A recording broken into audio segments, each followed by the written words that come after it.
Inilah rekaman CCTV saat sikok pelaku pembobolan kotak amal Masjid Islah yang berada di Jalan Telaga Swidak, Kelurahan 14 Ulu. Atas perbuatannya, aksi pelaku sudah terekam CCTV. Juru rekaman CCTV lanang make peci putih sama baju panjang ini ngelaku ke aksinya dengan cara ngerusak jendela masjid make parang. Lalu pelaku masuk terus bobol kotak amal make obeng. Kejadian tersebut diketahui pengurus masjid pas nak sembahyang subuh. Tiba-tiba terkejut selek gembok kotak amal rusak. Pas dilakukan pemeriksaan CCTV, rupanya sudah kena paling. Menurut pengurus masjid, kalau kerugian mencapai 2 juta rupiah karena duit jeru kotak amal dibobol pelaku. Kita siapa, Pak? Jackson. Jackson. Ya. Kita pengurus masjid di sini, Pak.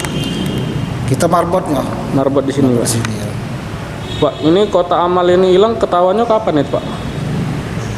Ketahuannya malam Jumat. Malam Jumat. Hilangnya kapan itu, Pak? Hilangnya malam Jumat. Malam Jumat tuh lah. Jam berapa lah kira-kira itu, Pak? Sekitar jam 3 lah. Subuh, Pak ya? Subuh. Cak mana, Pak, cara dia masuk, Pak? Congkel pintu samping. Oh. Samping sana. Maki apa dia nyongkel ya, Pak? Ya kira-kira yang dibawanya itu pedang pecah kelihatannya. Pedang, Pak ya? Ya. Jadi dia masuk dari jendela nyongkel, mau pedang. Pedang. Masuk ke masjid, Pak ya? Masuk masjid. Berapa kotak amal yang dimbeknya, Pak? Yang Seluruh dicongkel? kotak amal itu 7. 7. 1 yang tidak terbuka. Jadi 6 itu dicongkel Sudah ya, terbuka semua. Kira-kira isinya berapa itu, Pak? Berkisar kalau yang biasa-biasa itu kan lebih dari 2 juta. Ini berkisar 2 juta lah, paling kecil lah 2 juta. 2 juta.